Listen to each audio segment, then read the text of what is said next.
Video like जरूर कर लीजिए और ऐसे वीडियो लगातार फ्री में पाने के लिए चैनल को तुरंत सब्सक्राइब कर लीजिए और बेल आइकन को जरूर टैप कर लीजिए ताकि आगे भी सारे वीडियो आपको मिलते रहे। यूट्यूब में फॉलो करते हैं तो प्लीज ये वाला फ्री टेलीग्राम चैनल जरूर ज्वाइन कर लीजिएगा। सारे नोटिफिकेशन सारे अपडेट यहीं पे आते हैं, ध्यान रखिए। यूपीएससी का 2022 का मेंस पेपर चालू हो चुका है। सबसे पहला पेपर होता है एसे यानी कि निबंध। अब निबंध में आप ये समझते हैं कि इसका कोई बंधन ही नहीं है, इसमें पूरा 360 डिग्री अप्रोच अपनानी पड़ती है, मल्टी डायमेंशनल को कवर करना पड़ता है स्टूडेंट्स जो भी एग्जाम देते हैं यूपीएससी का। इसीलिए आयोग भी जो है यूपीएससी आयोग उसने भी अपने ऊपर कोई बंधन नहीं रखा है टॉपिक्स देने में। इस पूरे पेपर की सबसे एक अच्छी बात बस यही है कि इसमें 2 सेक्शन में 8 ऐसे हैं, लेकिन आपको लिखने सिर्फ 2 हैं। हर एक सेक्शन से एक एक चूज करना है। अगर ये 8 लिखने होते तो आप यकीन मानिए बहुत ज़्यादा मुश्किल हो जाती। एक बार आप टॉपिक पढ़ के देख सकते हैं 2020-21 में जिस तरह से पेपर आया था ऐसे का बिल्कुल उसी तरह से है। देखिए एक चीज़ ये ध्यान रखिए कि जब भी निबंध का आप पेपर लिखना चालू करें, जैसे टोटल मिला के आपके पास 3 घंटे होते हैं, तो कम से कम 10 से 15 मिनट आपको ब्रेन स्टॉर्मिंग जरूर करनी चाहिए। किस किस चीज़ों की? पहली बात कि भैया टॉपिक सिलेक्शन, किस टॉपिक पे आप लिखोगे वही टॉपिक चूज करना चाहिए जिसको आप बेस्ट तरीके से प्रेजेंट कर सकते हैं।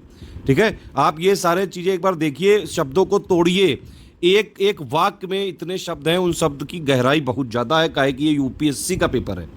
तो पहले आपको 10-15 मिनट में ये समझना चाहिए कि टॉपिक कौन सा चूज कर रहे हैं आप, सेक्शन ए से सेक्शन बी से, फिर उसमें क्या क्या लिखोगे, क्या क्या डायमेंशन आप कवर करोगे, किस तरह से उसको 360 डिग्री का अप्रोच दोगे, क्या क्या आयाम कवर करोगे, कौन कौन से कीवर्ड करोगे, कौन कौन से फ्लोचार्ट यहाँ पे डालोगे। ठीक है, थोड़ा टॉपिक देख लेते हैं, मज़ा आ जाएगा। पहला है कि forest are the best case study for economic excellence. ये शायद इसी से मिलता जुलता एक बार पहले भी आ चुका है। और ये पर्यावरण और विकास के बारे में कई बार एडिटोरियल भी आते रहते हैं। ये सेक्शन ए का मुझे लगता है यही सबसे जो है उपयुक्त टॉपिक है जहाँ पे लिखा जा सकता है अच्छी तरीके से। वैसे और भी हैं। Poets are unacknowledged legislator of the world. कवि संसार के अनधिकृत रूप से मान्य विधायक होते हैं। अब देखिए ये मतलब आप समझ रहे हैं कितनी ज़्यादा जो है डेप्थ है इन सारे टॉपिक्स में। तीसरा, history is a series of victories one by the scientific man over the romantic man.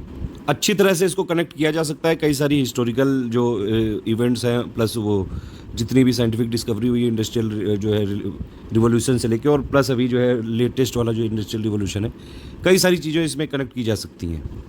इतिहास, वैज्ञानिक मनुष्य के रूमानी मनुष्य पर विजय हासिल करने का सिलसिला। आप देख रहे हैं मतलब कहाँ से कैसे जो है चूज़ कर लेते हैं। आप अगर द हिंदू के एडिटोरियल पढ़ते होगे तो अक्सर आपको ऐसे हेडिंग मिलती होंगी, उसी तरह से यहाँ पे डायरेक्टली हेडिंग उठा लेता है यूपीएससी भी, कोई बंधन नहीं है उसके लिए भी। एक चौथा टॉपिक देख लीजिए आप, a ship in harbour is safe but that is not what ship is for. समझ रहे हैं, जहाज बंदरगाह के भीतर तो सुरक्षित होता है लेकिन वो इसके लिए तो होता ही नहीं है। एक बात ये भी समझ सकते हैं कि जैसे इनके पेपर होते हैं GS 1 2 3 4, तो उसमें पूरी नॉलेज तो ये चेक कर ही लेंगे, पर्सनालिटी टेस्ट इंटरव्यू में ले ही लेंगे।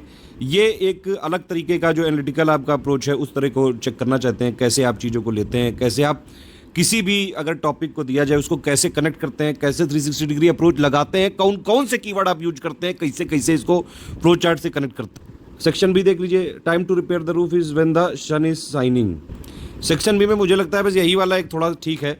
ज़्यादातर लोगों ने यही किया होगा कि भैया छत को मरम्मत करने का, छप्पर को मरम्मत करने का समय तभी होता है जब धूप खिली हुई हो। मतलब ये नहीं कि जब एकदम ही प्रॉब्लम आ जाए तभी टूटो, पहले से प्रिकॉशन रखो। कई चीज़ों से कनेक्ट किया जा सकता है इसको।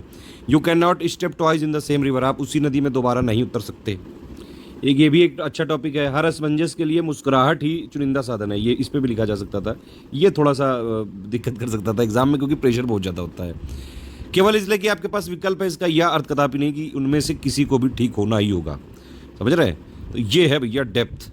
यूपीएससी बाप ही होता है। इस तरह के ऐसे को अटेम्प्ट करने के लिए आपको रेगुलर आंसर राइटिंग प्रैक्टिस करनी चाहिए और द हिंदू के एडिटोरियल्स जरूर पढ़ने चाहिए। काफ़ी सारी चीज़ें वहाँ पे एनालिसिस करने को मिल जाती हैं। पेपर टेलीग्राम में डाल दिया गया, उसकी लिंक दे दी गई डिस्क्रिप्शन में। आप बताइए कौन सा ऐसे लिखते हैं सेक्शन ए से सेक्शन बी से।